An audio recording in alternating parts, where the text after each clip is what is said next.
Hi, നിങ്ങൾ ആദ്യമായിട്ട് PSC പഠിച്ചു തുടങ്ങുവാണെങ്കിൽ ഇത് നിങ്ങൾക്കുള്ള വീഡിയോ ആണ്. ഒരു ക്ലാരിറ്റി കാണില്ല, നമുക്ക് എവിടെ നിന്ന് തുടങ്ങണം, എന്ത് ചെയ്യണം എന്നൊന്നും അറിയത്തില്ല. അപ്പം ആദ്യമായിട്ട് നിങ്ങൾ ചെയ്യേണ്ട കാര്യം, ഒന്നേ ഒരു online or offline coaching choose ചെയ്യുക. നമുക്ക് ഹോം സ്റ്റഡി നടത്തുന്നതിനേക്കാൾ, സെൽഫ് സ്റ്റഡി നടത്തുന്നതിനേക്കാൾ എന്തുകൊണ്ടും നല്ലത് ഒരു കോച്ചിങ് സെൻറ്ററിൽ പോയി പഠിക്കുന്നത് തന്നെയാണ്. ഞാനിപ്പോൾ ഓൺലൈൻ കോച്ചിങ് ആണ് ചെയ്യുന്നത്, സൈലത്തിലാണ് ചെയ്യുന്നത്. എനിക്ക് PSCയെ പറ്റിയിട്ട് സീറോ നോളജ് ആയിരുന്നു. എനിക്ക് ഒന്നും അറിയത്തില്ല. ഞാൻ എക്സാം 2019 മുതൽ എഴുതുന്ന ആളാണ്. പക്ഷെ ചുമ്മാ പോയി എഴുതുന്നതേ ഉള്ളൂ, പഠിച്ചിട്ടൊന്നും അല്ല എഴുതുന്നത്. ഈ വർഷം ഞാനത് സീരിയസ് ആക്കി എടുത്തിട്ടുള്ളത്. ഇനി വേണം നമുക്ക് പഠിച്ചു തുടങ്ങാനും വേണ്ടിയിട്ട്. അപ്പോൾ ഒരുപാട് കോമ്പറ്റീഷൻസ് ഉണ്ട്, ഒരുപാട് പേര് പഠിച്ച് ഫ്രണ്ടിലോട്ട് എത്തിക്കഴിഞ്ഞു, അതിൻ്റെ കൂടെ നമ്മളും എത്തണം. അപ്പോൾ ഇതിന് വേണ്ടിയിട്ടൊരു സിലബസ് ഉണ്ട്. സിലബസ് അനുസരിച്ച് വേണം നമ്മൾ പഠിക്കാൻ വേണ്ടിയിട്ട്. എക്സാമിന് ഇത്ര നാൾ മുമ്പ് ഇതിൻ്റെ ഡേറ്റ് വരും. അങ്ങനെ ഒരുപാട് കാര്യങ്ങൾ നമ്മളതിൽ ശ്രദ്ധിക്കാറുണ്ട്. അപ്പോൾ അതൊക്കെ നമുക്ക് ഒരു ഓർഡറിലൊക്കെ കിട്ടണമെങ്കിൽ നമ്മളൊരു കോച്ചിങ് സെൻറ്ററിൽ പോകുമ്പോഴത്തേക്കും അവരതിൻ്റെ ഡീറ്റെയിൽസും കൂടെ നമുക്ക് കുറച്ചുകൂടി പറഞ്ഞു തരും.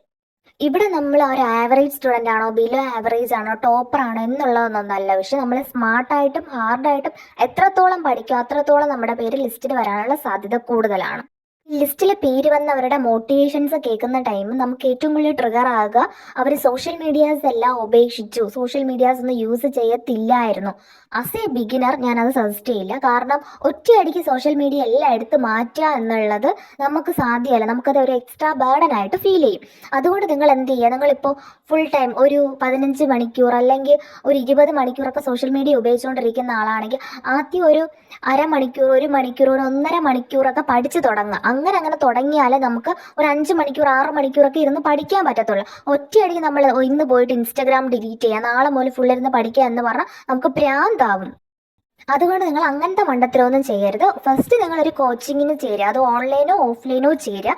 അത് കഴിഞ്ഞ് നിങ്ങൾക്ക് എന്താണോ പറ്റുന്നത്, നിങ്ങൾക്ക് അറിയാലോ നിങ്ങൾക്ക് എങ്ങനെയാണ് പഠിക്കാൻ പറ്റുന്നത്. നിങ്ങൾ ഇത്രയും നാൾ പഠിച്ചു വന്ന രീതി നിങ്ങൾക്കറിയാം. നിങ്ങൾക്ക് ഒരു ദിവസം എത്രത്തോളം പഠിക്കാൻ പറ്റും അത്രത്തോളം പഠിക്കുക. പഠിക്കുന്ന കാര്യങ്ങൾ ഓർത്തിരിക്കാനും കൂടെ ശ്രമിക്കുക, അത് റിവിഷൻ ചെയ്ത് ഓർത്തിരിക്കാൻ ശ്രമിക്കുക. വേറൊരാളുടെ സ്റ്റഡി പാറ്റേൺ നമ്മൾ എടുക്കേണ്ട ആവശ്യമില്ല, അത് നമ്മളെ കൊണ്ട് പറ്റത്തില്ല. നമുക്ക് സ്വന്തമായിട്ട് എന്താണോ പറ്റുന്നത് അത് മനസ്സിലാക്കി നമ്മൾ പിന്നെ കോച്ചിങ്ങിൽ എന്താണോ പഠിപ്പിക്കുന്നത് അതും കൂടെ ഓരോ ദിവസം പഠിച്ചു പോവുക. ഇതാണ് എനിക്ക് ഈ വീഡിയോ നിങ്ങളെടുത്ത് പറയാനുള്ളത്. ഇനി കൂടുതൽ എന്തെങ്കിലും അറിയണമെങ്കിൽ കമൻറ്റ് ചെയ്താൽ മതി കേട്ടോ.